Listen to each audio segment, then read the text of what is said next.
Mario Greco, thank you so much, as always, for giving Bloomberg a little bit of your time. The Allianz chief executive spoke to us last week, and he says the industry has been hit by a meteorite. What are people talking at the board level about the transformations that the insurance industry will go through? Good morning, first of all. Look, the insurance industry is used to catastrophes. This is what we do to protect and repair damages brought by natural events. And the pandemic is a possibility. And we have been preparing for this for many years. Of course, when it happens, you're never fully prepared.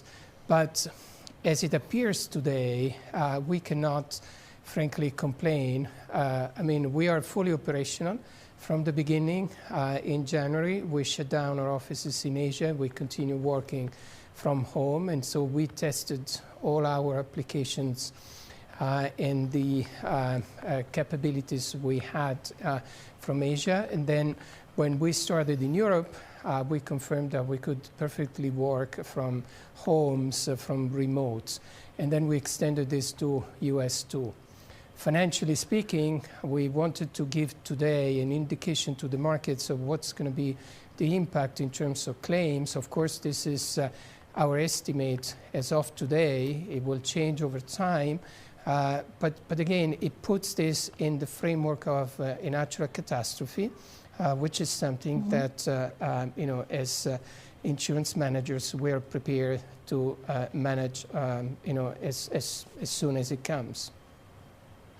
Do you think it will lead to any strategic changes for the industry? So either in the way that, I know you said, you've dealt with these kind of huge natural catastrophes in the past, but will it accelerate consolidation? Does it change, in the way some of the industry operates and some of the companies operate?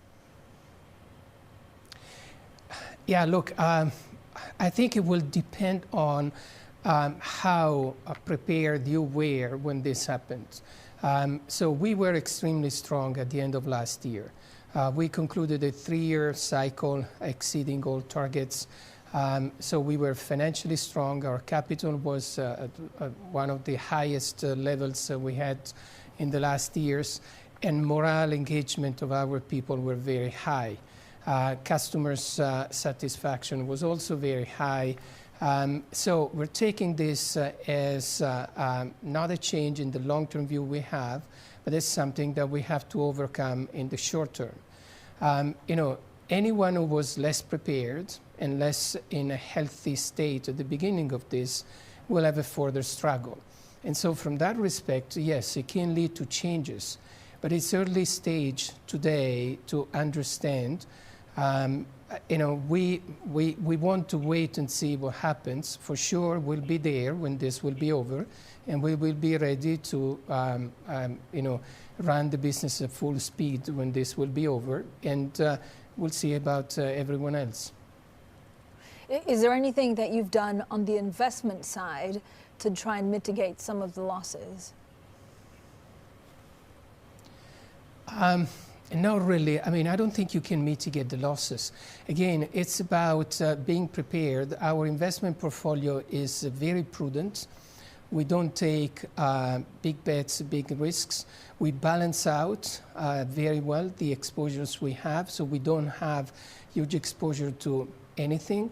And we remain like that. And frankly, we have no regrets yet. Again, we have seen this crisis or similar situations before, and I think we know how to behave in these situations, and you should not react with panic, because panic makes even worse consequences. I mean, I understand that you've seen it before, but I guess the size of this and the fact that it's so global is, something that makes people worried. What kind of economy do you base your assumptions on? Is it, a big recession and then a slow and patchy recovery?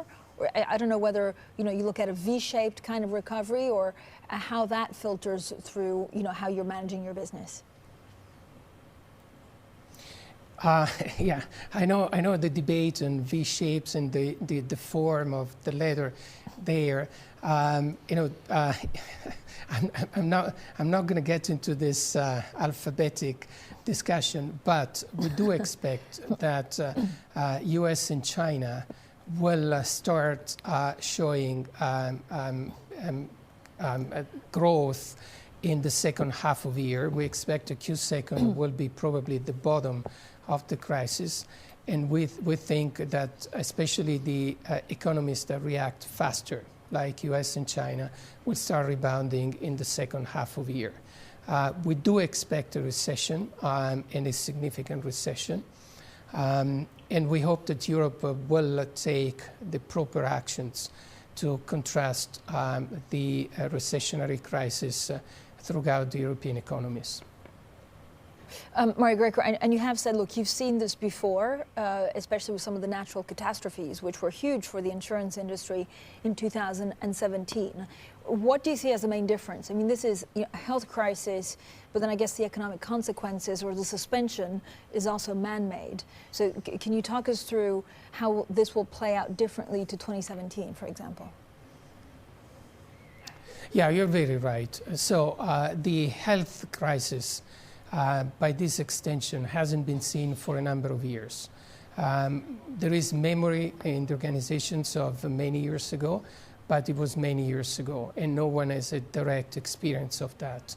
The most important thing today is to manage the health crisis and give confidence to people that their lives are not at risk. And this is something that governments have to do, but also companies have to do. We have taken steps with our employees to start providing them with the tests to understand who has been exposed and how. And we've been shutting down the offices, as I said, very early on. So the health crisis is the priority. The financial consequences of this can be fought and should be fought by governments with actions to relaunch the economies and to support the economies. Clearly, these actions will create debt, and this debt will remain and eventually will be the lasting issue of all this over the next years. But it's needed and it's helpful. And I praise the governments who have taken immediate actions, as some European governments have done, and definitely US and China have done themselves. So you were also saying that you switched 55,000 employees and working from home very quickly in a short amount of time. Do you think it'll be difficult getting those people back into offices, or is it going to be much more flexible working hours? How do you think about the getting back to work like we used to 3 months ago? Yeah, that's a very good question, Francine, because what we discovered with this crisis is that actually we might not need to rush to go back to offices because we're functioning very well from home. There is something you miss if you work from home, but our industry can really continue working from home without too many losses of efficiency or opportunities. The thing you miss is the human interaction and the fact of seeing by near other humans, and some of us fear that more than others.